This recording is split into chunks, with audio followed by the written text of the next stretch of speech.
Yesus Kristus gembalaku pimpinaku selamanya.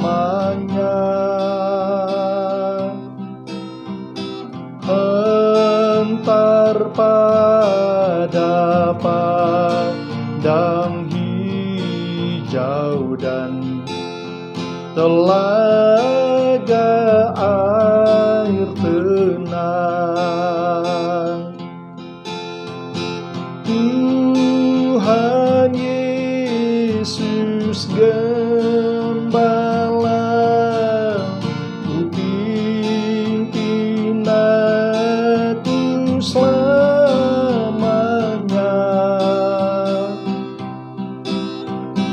Hentar pada padang hijau dan telaga air tenang.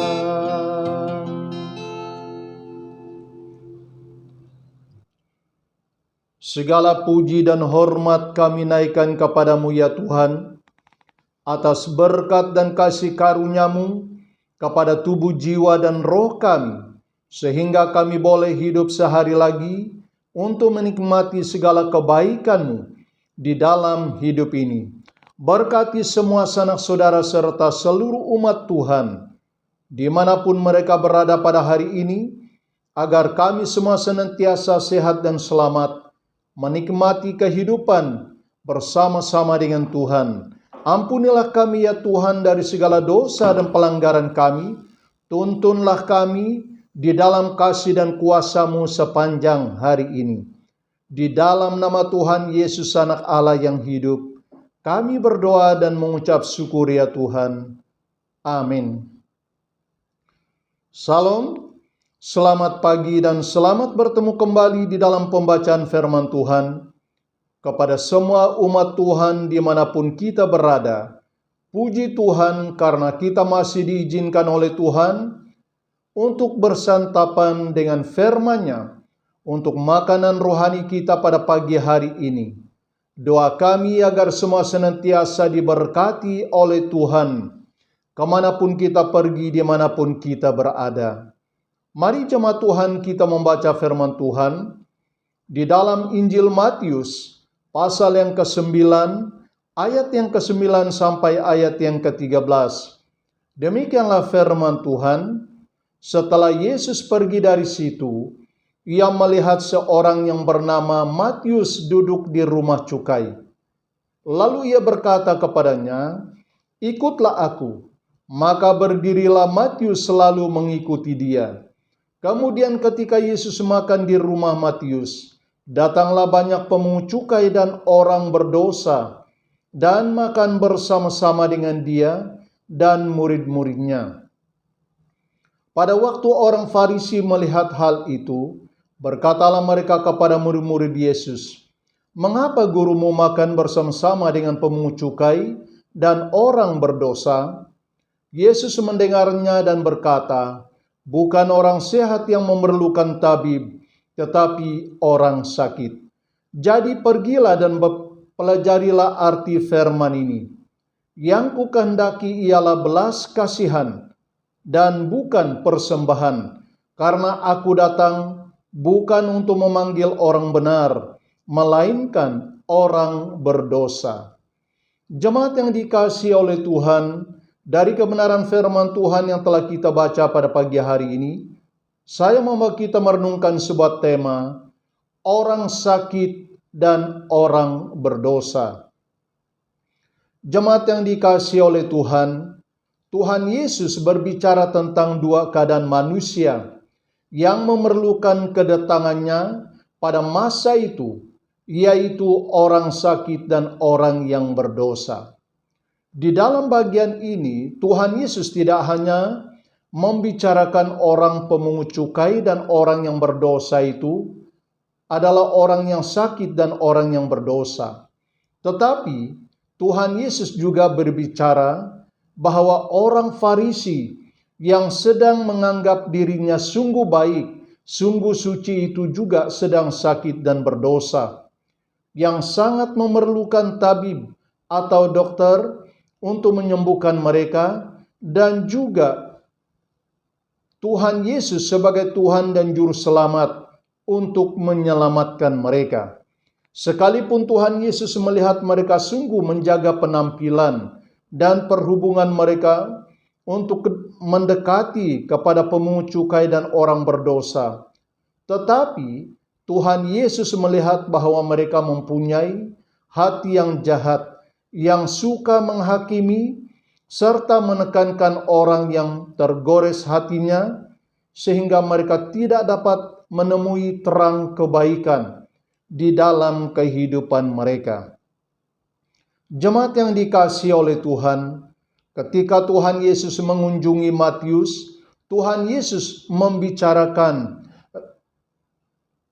tentang pribadinya, sekalipun reputasinya sendiri jatuh demi untuk mendekati orang yang sakit dan yang berdosa yang telah hilang, namun Tuhan Yesus tetap melakukannya karena Dia tahu tujuan kedatangannya ke dalam dunia.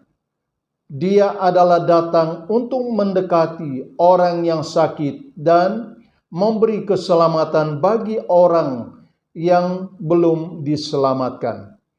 Jemaat yang dikasihi oleh Tuhan, Tuhan Yesus, Ia adalah Tuhan yang telah memanggil Matius supaya dia menjadi jembatan bagi pemberitaan Injil kepada kawan-kawan lama dia. Dia telah menjemput mereka makan bersama-sama dengan Tuhan Yesus di rumahnya, karena dia sadar bahwa mereka juga adalah orang yang sudah lama sakit secara rohani dan telah berdosa baik kepada masyarakat maupun kepada Tuhan atas semua perbuatan mereka. Jemaat yang dikasihi oleh Tuhan, pada saat mereka hadir di hadirat Tuhan Yesus di rumah Matius, Tuhan Yesus tahu bahwa mereka itu adalah orang yang sakit, yang sungguh memerlukan tabib yang menyembuhkan mereka, dan juga orang yang berdosa yang memerlukan keselamatan bagi kehidupan mereka. Jemaat yang dikasihi oleh Tuhan, sekalipun orang Farisi juga pada saat itu adalah orang yang sakit, tetapi mereka tidak mengakui bahwa mereka adalah sakit. Sekalipun mereka juga adalah orang yang berdosa yang memerlukan keselamatan di dalam kehidupan mereka, tetapi mereka menganggap bahwa mereka tidak berdosa dan tidak memerlukan keselamatan di dalam kehidupan mereka. Jemaat yang dikasihi oleh Tuhan, lebih baik kita bersikap jujur seperti Matius dan pemungut cukai, berserah kepada Tuhan Yesus seperti seorang yang sakit yang memerlukan kesembuhan bagi kehidupan rohani kita. Lebih baik juga kita bersikap jujur kepada Tuhan Yesus, mengakui bahwa kita adalah orang yang berdosa seperti mereka yang berdosa yang hadir di hadirat Tuhan, sebab Dia adalah Tuhan yang menyelamatkan. Mengapa? Karena kesembuhan dan pengampunan yang ada di dalam Tuhan Yesus sebagai Tuhan itu adalah sangat penting bagi kehidupan rohani dan keselamatan bagi hidup kita. Di luar Tuhan Yesus, tidak ada seorang pun yang berkuasa memberi kesembuhan dan keselamatan bagi kehidupan kita, sebab Dia adalah Tuhan penyelamat yang ajaib, yang telah datang membawa keselamatan bagi kita. Jemaat yang dikasihi oleh Tuhan, apakah kita masih sakit pada saat ini yang memerlukan kesembuhan bagi kehidupan rohani kita? Apakah kita masih terikat dengan perbuatan dosa yang harus diselamatkan pada saat ini?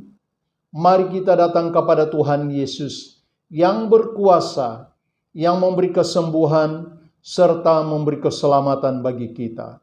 Karena Dia adalah satu-satunya Tuhan yang telah diutus oleh Allah Bapa datang ke dalam dunia sebagai Tuhan dan Juru Selamat bagi kita. Mari kita berdoa. Terpujilah nama-Mu ya Tuhan, atas berkat dari kebenaran firman-Mu yang hidup dan berkuasa ini, yang tidak akan kembali kepadamu dengan sia-sia.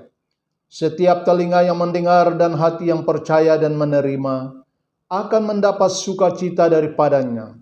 Terima kasih Bapa di surga.